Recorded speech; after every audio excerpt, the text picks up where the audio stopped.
എല്ലാവർക്കും പുതിയ വീഡിയോയിലേക്ക് സ്വാഗതം. ഇന്ന് നമ്മൾ ചെയ്യാൻ പോകുന്നത് ഗപ്പി ബ്രീഡിങ്ങിനെ കുറിച്ചുള്ള കാര്യങ്ങളാണ്. അത് കാണാം.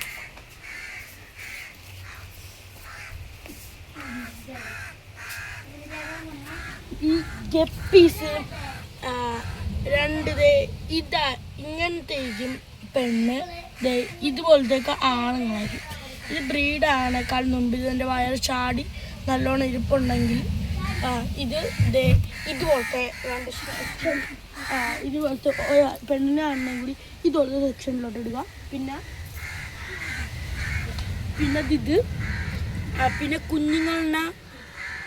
കുഞ്ഞുങ്ങൾ വിരിഞ്ഞു കഴിയുമ്പോൾ പെണ്ണിനെ വേറെ സെക്ഷനിലോട്ട് മാറ്റണം.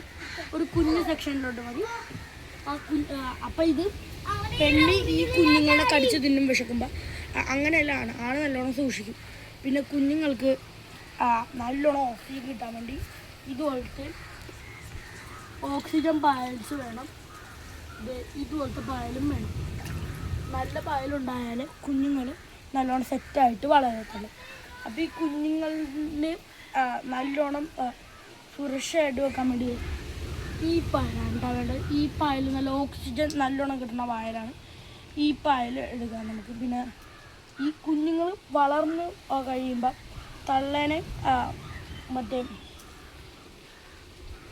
തള്ളേനെയും ആണിനെയും എടുത്ത് വേറെ സെക്ഷനിലോട്ട് ഇടുക. ഒരേ സെക്ഷനിലോട്ട് ഇടുക. അഥവാ ആണിൻ്റെ വാല് കടിക്കുന്നുണ്ടെങ്കിൽ കുറച്ച് തള്ളേനെ വേറെ ഒരു സെക്ഷനിലോട്ട് ഇട്ടിട്ട് ആ സെക്ഷനിൽ ആണിനെ ഈ വാലിൻ്റെ അവിടെ ആ വെള്ളത്തിൽ കുറച്ച് കല്ലുപ്പ് ചേർത്ത് കൊടുക്കണം. അപ്പോൾ ഇതൊക്കെ മാറിക്കോളും. പിന്നെ ഈ എല്ലാത്തിനും കൂടി ഒരുമിച്ചിട്ട് പലതും ഇങ്ങനെ ബ്രീഡായി വരുന്നുണ്ട്. പക്ഷേ ഇതൊന്നും കടിക്കുന്നില്ല. പക്ഷേ കടിക്കണ മാതിരി ഇങ്ങനെ ഒറ്റപ്പെട്ട് നമ്മൾ ബ്രീഡാക്കാൻ വേണ്ടി കിടക്കണേനൊക്കെ കുഞ്ഞുങ്ങൾ വരുമ്പോൾ കടിക്കും. അതാണ് അതിൻ്റെ ഒരു പ്രശ്നം. പിന്നെ അതിൻ്റെ അകത്ത് കിടക്കണമെന്ന് വെച്ചാൽ 200 രൂപയാണ്. ഇവിടെ ഈ സ്ഥലം ഒറ്റമശ്ശേരിയാണ്. ഇവിടെ കണ്ടമംഗത്തായിട്ട് എന്നാണ് ഇതിനെ മേടിച്ചത്. ഇതിന് 100 രൂപയ്ക്ക് ഇതിനെ മേടിച്ചാണ് ഞങ്ങൾ. നല്ല ബ്രീഡാണിത്. ഇതിൻ്റെ പേര് ഞാൻ മറന്നുപോയി. അതിൻ്റെ അകത്ത് കുഞ്ഞുങ്ങൾ വീണ്ടും പ്രസവിച്ചിട്ടുണ്ടെന്ന് തോന്നുന്നു. കുറേ കുഞ്ഞുങ്ങൾ ഓടി നടപ്പുണ്ട്. പ്രസവിച്ചിട്ടുണ്ടെന്ന് തോന്നുന്നു. അത് പ്രസവിച്ചിട്ടുണ്ടെന്ന് തോന്നുന്നു. ഇത് കുറേ എണ്ണം ഓടി നടപ്പുണ്ട്. പ്രസവിച്ചിട്ടുണ്ടാവും. വീണ്ടും ആ ടാങ്ക് ഒന്ന് ക്ലീൻ ചെയ്ത് അതൊന്ന് ചെയ്യണം. ഇതിൻ്റെ അകത്ത് ആവശ്യത്തിന് കുഞ്ഞുങ്ങൾ നടപ്പുണ്ട്. ഓണത്തിന് ഞാൻ പിടിച്ചു ഇതേണ്ട ഒരു കുഞ്ഞാണ് ഉണ്ടായത്. ഇതിൻ്റെ അകത്തും കുറേ കിടപ്പുണ്ട്. ഇതിപ്പോൾ കണ്ട കുഞ്ഞിനെ തന്നെ നല്ല ഇയർ വെക്കാൻ തുടങ്ങി.